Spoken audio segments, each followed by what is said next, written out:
Salut la team Dev, bienvenue dans cette nouvelle vidéo où nous allons voir aujourd'hui les responsive design. Si vous venez de me retrouver grâce à cette vidéo, je vous invite à vous abonner et activer la petite cloche de notification pour être au courant de mes nouvelles vidéos. Si c'est déjà fait, trêve de bavardage, on va commencer. Avant de commencer à taper nos lignes de code, quelques explications s'imposent pour mieux comprendre les responsive design. Lorsqu'on parle des responsive design, on parle généralement de l'ensemble des techniques nous permettant de créer un site qui pourra s'adapter en fonction de la taille de l'écran des visiteurs. Aujourd'hui, nous disposons de 3 moyens pour créer un site pouvant s'adapter aux différents terminaux. Créer un site dédié pour chaque terminal différent, créer un site pour mobile, un site pour tablette, un site pour ordinateur. Créer des applications mobiles natives pour Android et iPhone. Créer une version responsive de notre site. Chaque méthode possède des avantages et des inconvénients, ainsi que des prix divers. Dans notre cas, nous allons nous intéresser à la dernière, la création d'une version responsive. Pour créer la version responsive de notre site, nous allons utiliser ce que l'on appelle Media Queries, qui ne sont ni plus ni moins que des règles qui seront appliquées selon certaines conditions. Par exemple, lorsque la taille d'un écran est comprise entre X et Y pixels. On va ainsi, grâce aux Media Queries, pouvoir modifier les styles de chaque élément de notre feuille de notre site afin de l'adapter à l'écran des visiteurs. La détection de la taille de l'écran se fait automatiquement. Des solutions s'offrent à nous pour appliquer des Media Queries, soit on crée un nouveau fichier CSS, soit on rajoute ces règles dans notre fichier CSS principal. Alors, tapons directement des lignes de code pour avoir une idée claire des Media Queries. Direction mon éditeur de texte. J'ouvre mon éditeur de texte, j'ai déjà créé mes deux fichiers. Je commence par ouvrir une première balise pour créer l'entête. À l'intérieur de cette balise, j'ouvre la balise H1, dont je vais écrire juste le nom qui sera considéré comme mon logo, DevTum, et j'ouvre encore une autre balise div dont je vais ajouter la classe qui sera conteneur. À l'intérieur de cette balise, je mets en texte lorem ipsum de 500.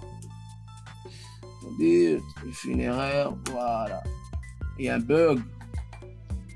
Désolé. Des 500, oh, c'est 500, voilà. Ok, voilà, notre texte est là. Là, je vais actualiser. Là, vous voyez notre logo est là. Ça, c'est notre logo et notre en-tête. Là, c'est notre texte avec nos éléments conteneurs. On va styliser tout ça. Là, je me positionne dans ma feuille de style. Je commence par notre header.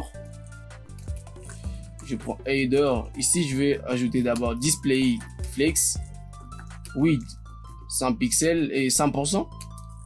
Et je mets 100%. Background, je le mets en noir.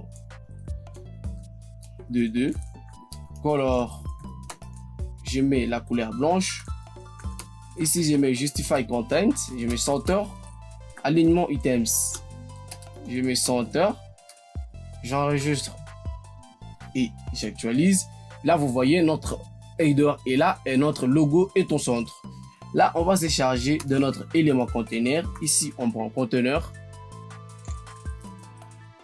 Conteneur. Width, je mets à 50. Hey, je mets auto. Margin, margin,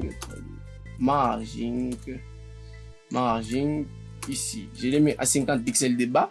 De gauche et de droite, je le mets en auto. J'enregistre et j'actualise. Là, vous voyez, je viens de centrer notre élément conteneur. On va essayer un peu d'arranger les textes. Vous voyez ici un peu sur les côtés, c'est pas du tout beau à voir. Ici, je vais ajouter texte à ligne. Attendez, texte à ligne, center. J'enregistre et j'actualise. Oh là là, non pas center, c'est justify. Voilà, justify. Ok. Là, c'est mieux. Maintenant, on va commencer à jouer avec notre élément Media Queries. On va juste changer des tailles. Vous allez voir comment ça marche. Là, je me positionne dans ma feuille de style. Je mets arrobase, je mets média.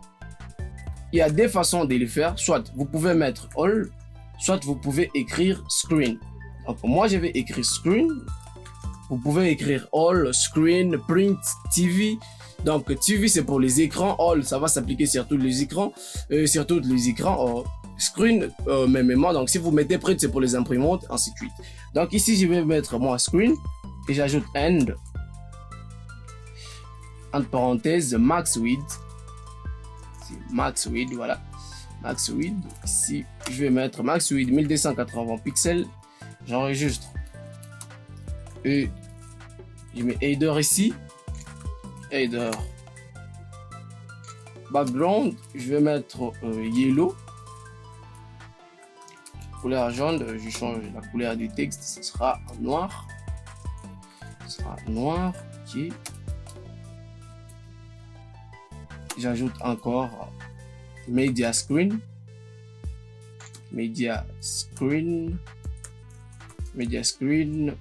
and max width 990 pixels. Ok.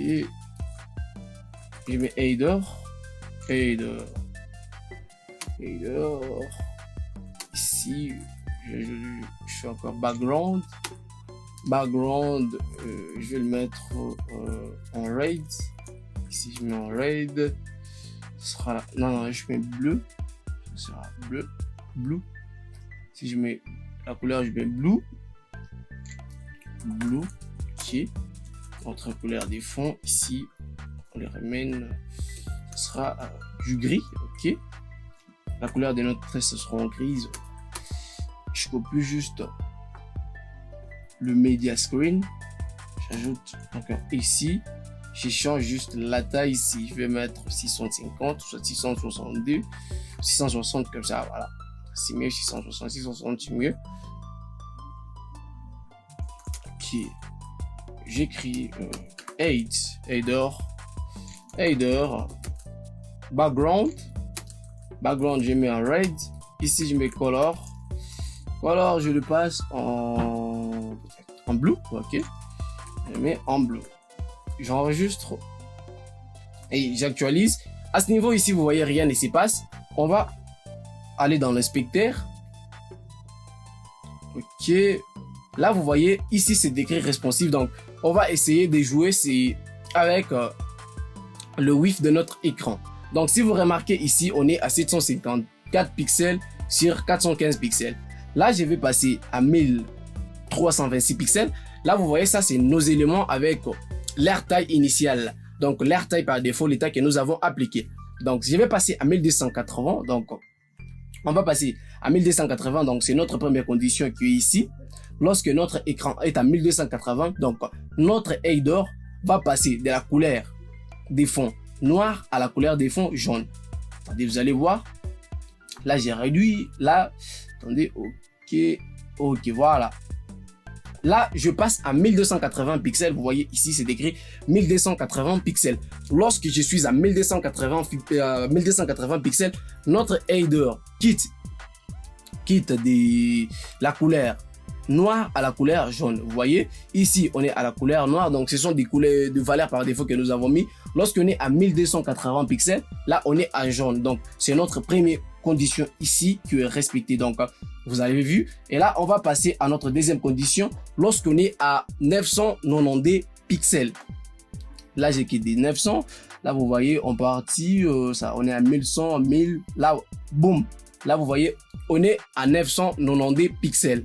Donc, comme vous l'avez remarqué, notre header est en bleu et notre couleur, notre logo est en grise.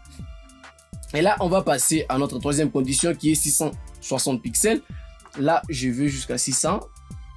Si, attendez, j'écris juste ici, 660 pixels, boum. Là, vous voyez, notre header est en rouge et notre texte ici est en bleu. Si on essaie encore de monter, Là, vous voyez, on est en bleu parce qu'on passe au moins supérieur. On est supérieur à 660. Donc, lorsqu'on est inférieur à 660, c'est notre troisième condition qui sera respectée jusqu'à ce qu'on va passer même de 100 à 50 pixels. Là, vous voyez, on est à 50 pixels sur 415 pixels. Là, vous voyez, si on monte encore, on essaye d'avancer. On va passer des 700 pixels. Lorsqu'on est à 700 pixels, on sera dans notre deuxième condition qui va s'appliquer sur la couleur. C'est où encore? Voilà, ici. Sur notre deuxième condition sur 992. Lorsqu'on est à 700, attendez, ok, là, vous voyez, on est dans notre deuxième condition ici. Lorsque notre écran est la taille maximale de notre width est de 992 pixels. Là, vous voyez, si on essaie encore de dépasser, d'aller à 1000, là, ça va passer à notre première condition qui est de 1280 pixels. Vous voyez, là, on est à notre première condition. Si je descends encore, on est à deuxième condition. Si je descends encore, là, on est dans notre troisième condition. Donc, vous pouvez l'adapter en fonction de votre besoin. Vous voyez notre texte ici. Vous voyez notre texte ici. Ça prend la taille. Ça prend la taille de l'écran. Là, vous voyez notre texte qui est ici et notre logo qui est ici. Vous avez remarqué au moins cette différence. Merci d'avoir regardé la vidéo jusqu'à la fin. J'espère qu'elle vous aura plu. Alors, n'oubliez pas de partager et de me laisser le petit pouce bleu pour m'encourager. Si vous avez des questions, n'hésitez pas à aller voir mon compte Instagram où je réponds à toutes vos questions. Je publie des conseils et des astuces des développeurs quotidiennement. Donc, je vous invite à aller me suivre sur mon compte Instagram. C'était Jean-Luc Noah, votre humble serviteur. Je dis merci et à bientôt.